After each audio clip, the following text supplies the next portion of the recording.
ಸ್ನೇಹಿತರೆ ಎಲ್ರಿಗೂ ನಮಸ್ಕಾರ.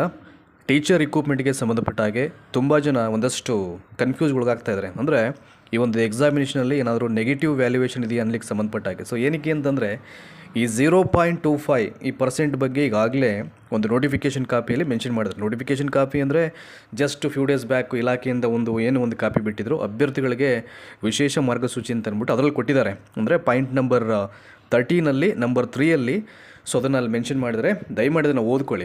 ಅಲ್ಲಿ 0.25 ಮಾರ್ಕ್ಸನ್ನು ಕಟ್ ಮಾಡ್ತೀವಿ ಅಂತ ಹೇಳಿದರೆ ಅಂತಂದರೆ ಅದರ ಅರ್ಥ ಋಣಾತ್ಮಕ ಮೌಲ್ಯಮಾಪನ ಇದೆ ಅಂತಲ್ಲ. ಖಂಡಿತವಾಗಲೂ ಶಿಕ್ಷಕರ ನೇಮಕಾತಿ ಪರೀಕ್ಷೆಯಲ್ಲಿ ಯಾವುದೇ ರೀತಿ ಋಣಾತ್ಮಕ ಮೌಲ್ಯಮಾಪನ ಇಲ್ಲ. There is no negative valuation in teacher recruitment examination. ಅದು ನಿಮಗೆ ಫಸ್ಟು ಗೊತ್ತಿರಲಿ. ಸೊ ದೆನ್ ಈಗ ನೋಡಿ, ನೀವು ಸ್ಕ್ರೀನಲ್ಲಿ ಏನು ಅಬ್ಸರ್ವ್ ಮಾಡ್ತೀರೋ ಅದೇ ಒಂದು ಅಥೆಂಟಿಕೇಟ್ ಕಾಪಿಯನ್ನು ಇಟ್ಕೊಂಡು ನಿಮಗೆ ಸೊ ಹೇಳಲಿಕ್ಕೆ ಪ್ರಯತ್ನ ಮಾಡ್ತೀನಿ. ಸೆಕೆಂಡ್ ಒಂದು ಏನು ಕೊಟ್ಟಿದ್ದಾರೆ ಅದನ್ನು ಓದ್ತೋಗೋಣ. ಈಗ ಅಭ್ಯರ್ಥಿಗಳು OMR ಉತ್ತರ ಪತ್ರಿಕೆಯಲ್ಲಿ ಉತ್ತರಗಳನ್ನು ಕ್ರಮವಾಗಿ ನೀಲಿ ಅಥವಾ ಕಪ್ಪು ಶಾಹಿಯ ಬಾಲ್ ಪಾಯಿಂಟ್ ಪೆನ್ನಿಂದ ಕ್ರಮವತ್ತಾಗಿ ತುಂಬಿಸತಕ್ಕದ್ದು. ದಯಮಾಡಿ ರೆಗ್ಯುಲರ್ ಪೆನ್ಸ್ ನೀವು ಏನು ಯೂಸ್ ಮಾಡ್ತೀರಾ, ಬ್ಲ್ಯಾಕ್ ಆರ್ ಬ್ಲೂ ಕಲರ್ದು, ಅದನ್ನು ಯೂಸ್ ಮಾಡಿ.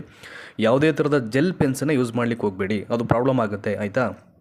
ನೆಕ್ಸ್ಟ್ ಮೂರನೇ ಒಂದು ಪಾಯಿಂಟಲ್ಲಿ ಪ್ರಶ್ನೆ ಪತ್ರಿಕೆಯ ಪ್ರಶ್ನೆಯ ಅನುಸಾರ ನೀಡಿರತಕ್ಕಂಥ 4 ಉತ್ತರಗಳಲ್ಲಿ ಸರಿಯಾದ ಉತ್ತರವನ್ನು ಗುರುತಿಸಿ ದಾಖಲಿಸಲು OMR ಹಾಳೆಯಲ್ಲಿ ಪ್ರತಿ ಪ್ರಶ್ನೆ ಸಂಖ್ಯೆ ಎದುರಿಗೆ 4 ಖಾಲಿ ಅಂಡಾಕಾರಗಳನ್ನು ನೀಡಲಾಗುವುದು. ಅಂದರೆ the 4 round shape circles are there. ಅದನ್ನು ಶೇಡ್ ಮಾಡಲಿಕ್ಕೆ ನಿಮಗೆ ಅದನ್ನು ಕೊಡ್ತಾರೆ ಅಲ್ಲಿ.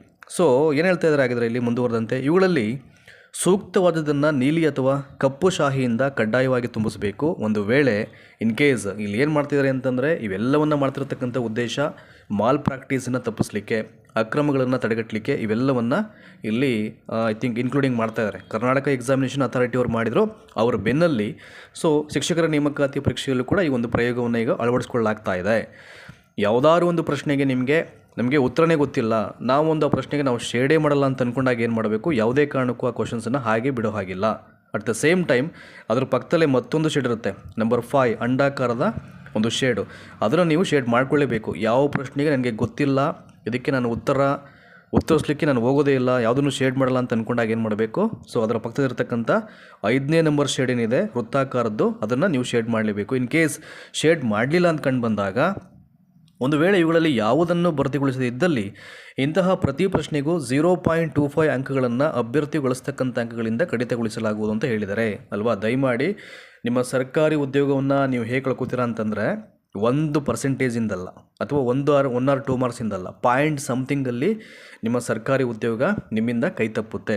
ಸೆಲೆಕ್ಷನ್ ಲಿಸ್ಟಲ್ಲಿ ಯಾವ ಮಟ್ಟಿಗೆ ಅಲ್ಲಿ ಲಿಸ್ಟನ್ನು ಪ್ರಿಪೇರ್ ಮಾಡ್ತಾರೆ ಅಂತಂದರೆ ಪಾಯಿಂಟ್ ಸಮಥಿಂಗ್, ರಿಸರ್ವೇಷನ್ಸು ಇವೆಲ್ಲವನ್ನು ನೋಡಿಕೊಂಡು ಅದನ್ನು ಫಿಲ್ಟರ್ ಮಾಡಿ ನಿಮಗೆ ಆ ಒಂದು ಸೆಲೆಕ್ಷನ್ ಲಿಸ್ಟನ್ನು ಅವರು ಪ್ರಿಪೇರ್ ಮಾಡುವಂಥದ್ದು. ಹಾಗಾಗಿ ಇವೆಲ್ಲ ವಿಷಯಗಳು before you are going to application for the post of teacher examination ಇವೆಲ್ಲವನ್ನು ನೋಡಿಕೊಂಡು ದಯಮಾಡಿ ಓದಿ ಆಫ್ಟರ್ವರ್ಡ್ಸ್ ಅಪ್ಲಿಕೇಶನ್ ಹಾಕಿ. ಯಾವಾಗ ಯಾವುದೇ ರೀತಿಯ ಸಮಸ್ಯೆಗಳಾಗಲ್ಲ. ಯಾಕೆಂದರೆ ತುಂಬ ಜನ ನೋಡಿ, ಈಗ ಫ್ಯಾಕ್ ಅಂತ ಏನು ಬಿಟ್ಟಿದ್ರು, ದಟ್ ಈಸ್ ಫ್ರೀಕ್ವೆಂಟ್ಲಿ ಆಸ್ಕ್ಡ್ ಕ್ವೆಶನ್ಸಲ್ಲಿ 34 ಪ್ರಶ್ನೆಗಳು, ಅದನ್ನು ಯಾರೂ ಸರಿಯಾಗಿ ಓದ್ತಾ ಇಲ್ಲ ಅಂತ ಅನಿಸ್ತಾ ಇದೆ.